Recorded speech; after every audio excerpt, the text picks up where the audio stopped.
PolarCast, o grau zero da ciência polar. Sejam muito bem-vindos ao episódio número 3 da nossa série Bate-Queixo, aqui do PolarCast, o grau zero da ciência polar. Eu sou Marina Guedes, faço parte da equipe de comunicação do Interantar e hoje recebo a professora Lucélia Donati, da Universidade Federal do Paraná, para contar um pouquinho do projeto que eles estão fazendo, parte do Programa Antártico Brasileiro. Doutora Lucélia, muito obrigada, bem-vinda ao PolarCast. Obrigada pelo convite. Acho que seria muito legal a gente iniciar te perguntando um pouquinho da sua trajetória, né? Você formado em biologia, depois a sua passagem pelo mestrado, doutorado. Se você puder contar um pouquinho, para quem não conhece, seria muito bacana. Eu sou bióloga de formação, trabalhei uns 15 anos numa universidade estadual no interior do Paraná, chamada Unicentro. Em 2002, eu passei num concurso na Universidade Federal do Paraná, Departamento de Biologia Celular. O meu mestrado e o meu doutorado foram feitos ambos pela UFPR com uma pesquisadora antártica chamada professora Edith Fanta. Eu fiz o meu mestrado em biologia celular e o meu doutorado em zoologia. O nome do seu projeto, do projeto que vocês estão em andamento dentro do Programa Antártico Brasileiro, eu achei sensacional, né? Você colocou também, a gente pode ler, Fragilmar, dentro da Universidade Federal do Paraná e outras universidades também.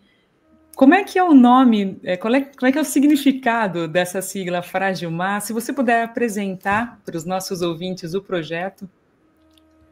Então, Fragilmar é fragilidade do ecossistema antártico, ação humana e biodiversidade.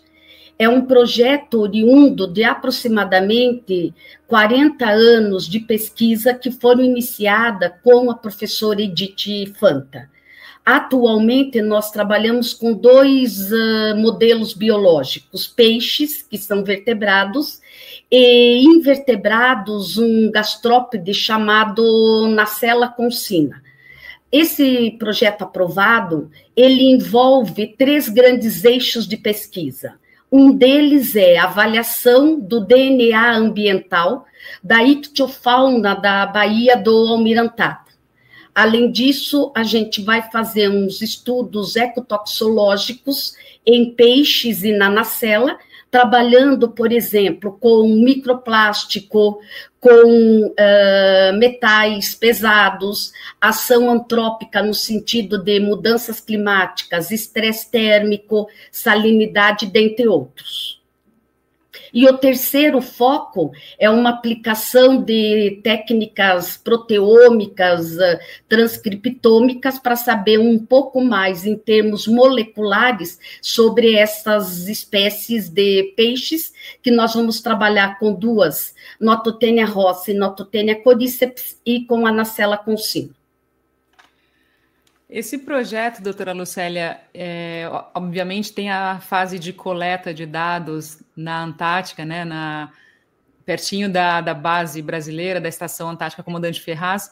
Você já esteve na Antártica antes? Conta um pouquinho, ou não, vai ser a primeira vez? Eu fiquei curiosa para saber sobre isso. Quando eu fiz o meu mestrado, eu ainda era professora pública estadual. E eu fiz com retina de peixes tropicais. E a orientadora Edith, ela já tinha um grande projeto na Antártica. Aí ela me convidou para que eu pudesse fazer todo o meu doutorado na região. Então, eu trabalhei com olho, com retina de peixes antárticos, estudando alguns aspectos de luminosidade.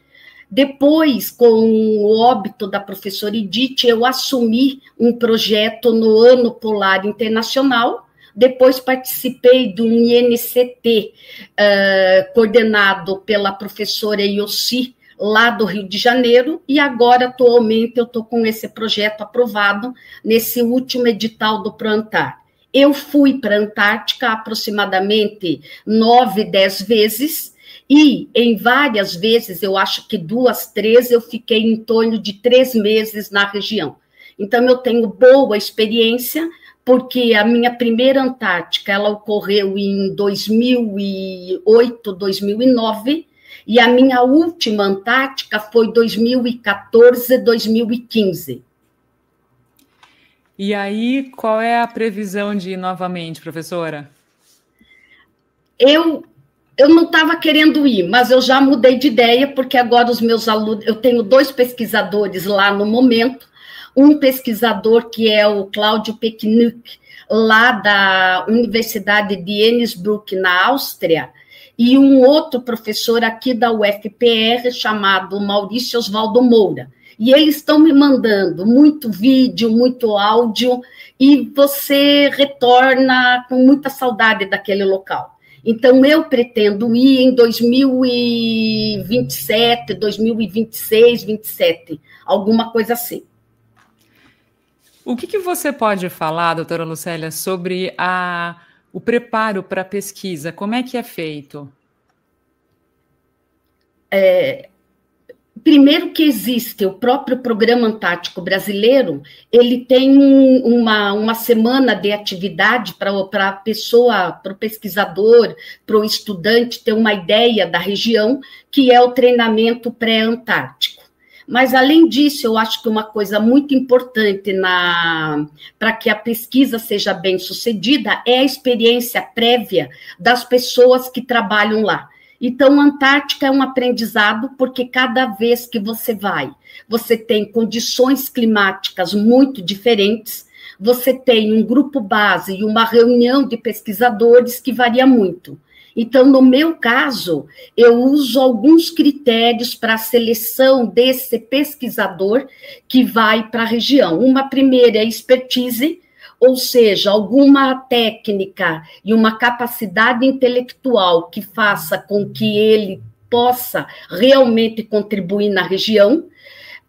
Além disso, eu estou mandando, quando é aluno doutorado, geralmente eu acho muito temerário mandar aluno de iniciação científica na região, mas eu não acho que isso depende muito do coordenador, e nós fazemos protocolos e reuniões constantes para que a gente consiga resolver os problemas, e muita proatividade o pesquisador tem que ter. Por quê? Porque você pode ir para a região com um planejamento muito bem elaborado, mas chega lá, de repente, quebra um equipamento, você tem uma dificuldade de coleta e assim por diante. Então, acho que tem que ter muito planejamento, a percepção de que há um gasto público enorme nessas expedições científicas, e que a gente tem que tentar fazer o máximo para conseguir uma maior quantidade de dados. Pegando carona na sua fala, doutora Lucélia, sobre a coleta, né? Essa parte de coleta de amostra, coleta de dados, como que ela é feita exatamente, no caso do projeto de vocês?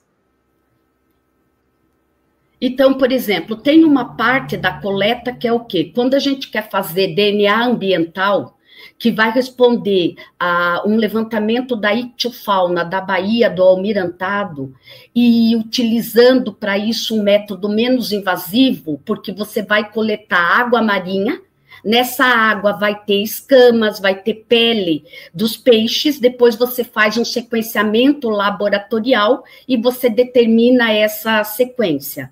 Nesse caso, a água marinha, ela é coletada, nós esse ano vamos fazer superfície 15, 30, estamos conseguindo fazer 50 metros em diferentes pontos da Bahia.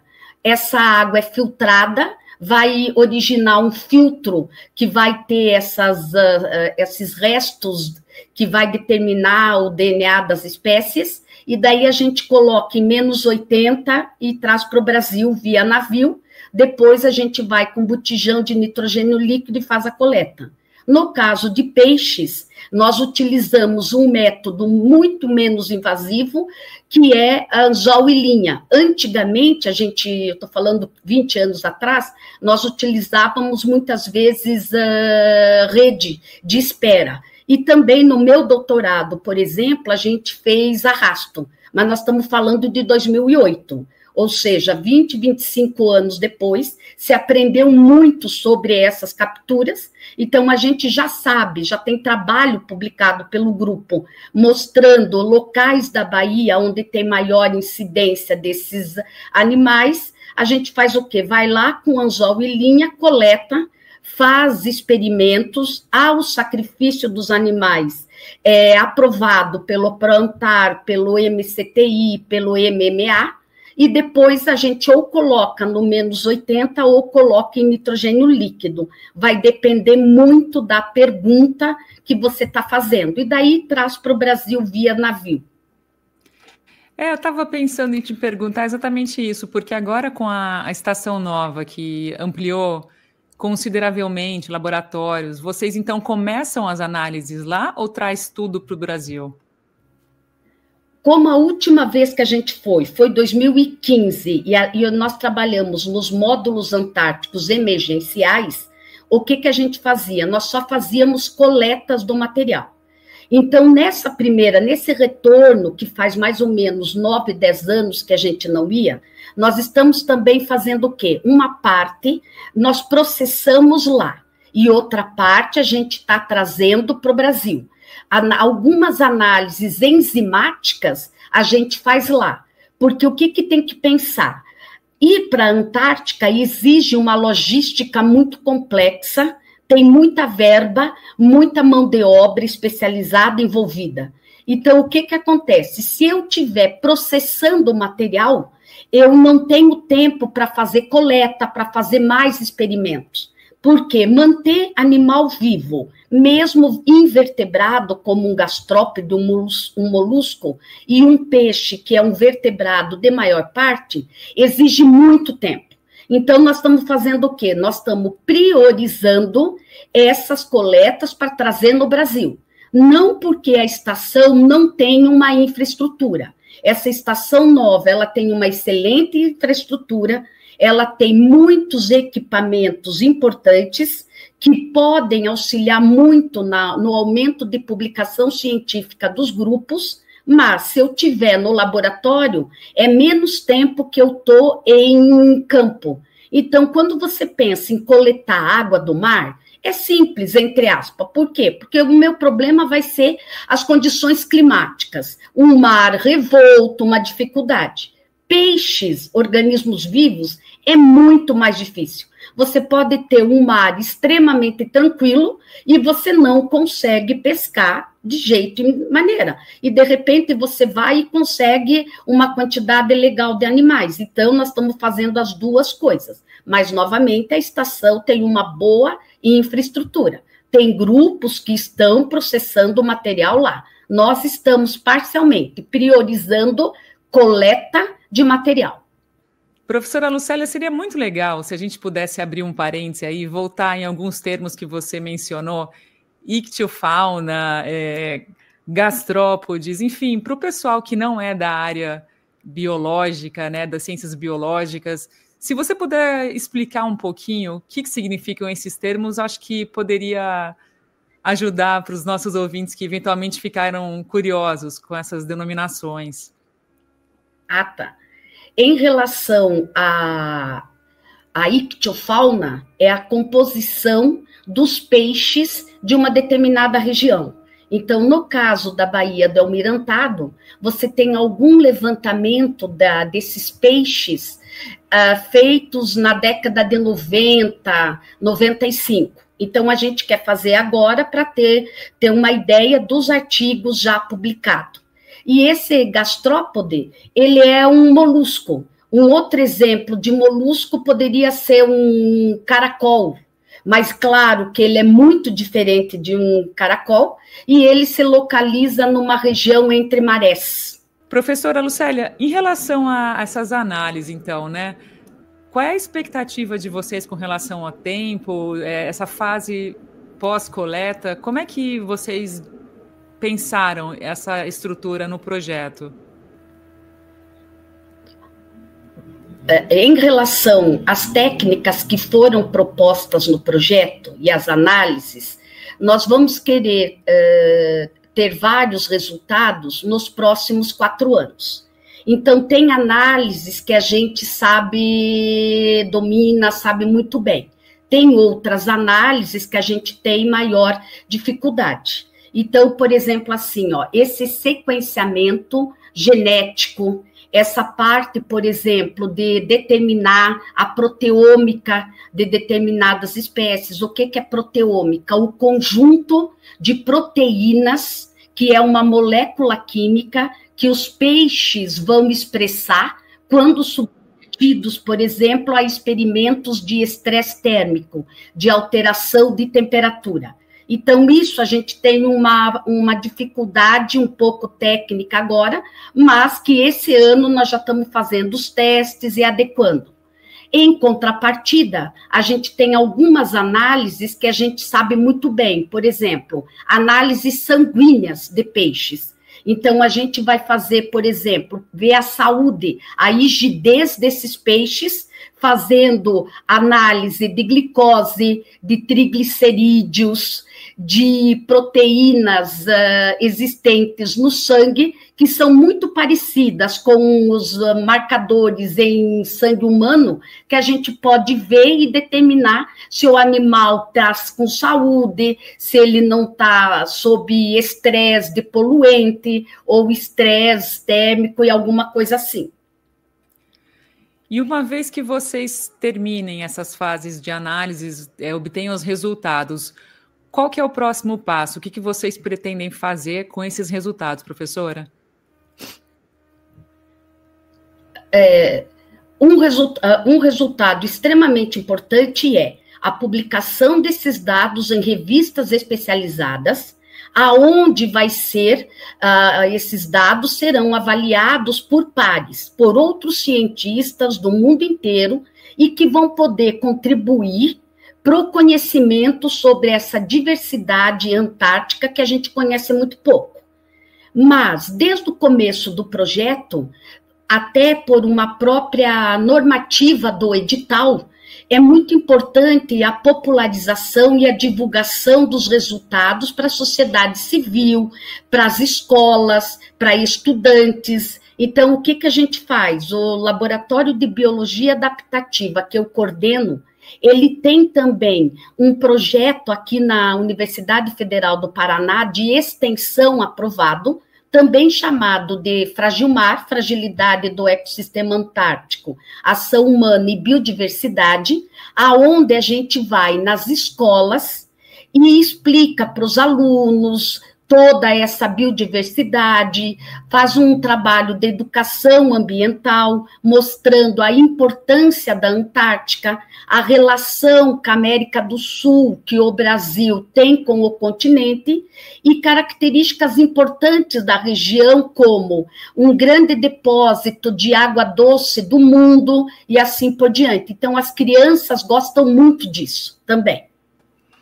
Bom, acho que para a gente encerrar, então, a nossa conversa de hoje, professora, eu gostaria de te ouvir sobre a importância dessa pesquisa em relação ao Brasil. O que você pode falar nesse sentido? Como pesquisadora, eu acho que fazer ciência, independente da área no Brasil, é extremamente importante. O governo brasileiro, a população brasileira tem que entender que conhecimento custa caro e que conhecimento vai determinar o crescimento, a melhoria de vida das pessoas. No caso da Antártica, o Brasil faz parte de um tratado internacional que envolve inúmeros países que tem como objetivo conhecer, preservar essa região. E também trazer dados que estão cada vez mais comprovando que as diferentes regiões do planeta independente se a gente estiver falando em oceano, em mar, que é o meu caso, onde eu trabalho, ambientes terrestres, ambientes aéreos, inclusive, todos esses ecossistemas, eles estão, interligados. E que a Antártica tem que ser preservada. Por quê? Porque ela pode contribuir muito para a descoberta de novas substâncias químicas, de novos fármacos, por exemplo, sem você destruir a biodiversidade do local. Além disso, entender um pouco as origens do local, para que a gente possa extrapolar isso para outros locais do planeta. Professora Lucélia, muito obrigada pela participação. Aos nossos ouvintes que ainda não conferiram os 2 episódios anteriores, o primeiro com o professor Jefferson Cardia Simões, o segundo com o professor Ronaldo Cristofoletti, recomendo que assistam e depois continuem nos acompanhando aqui na série Bate-Queixo. A nossa ideia, por meio dessa série, é compartilhar o conhecimento científico brasileiro que está sendo feito na Antártica, e dessa forma a gente aproxima a nossa sociedade brasileira das regiões polares. Muito obrigada, professora. Obrigada a você. Beijo, adorei.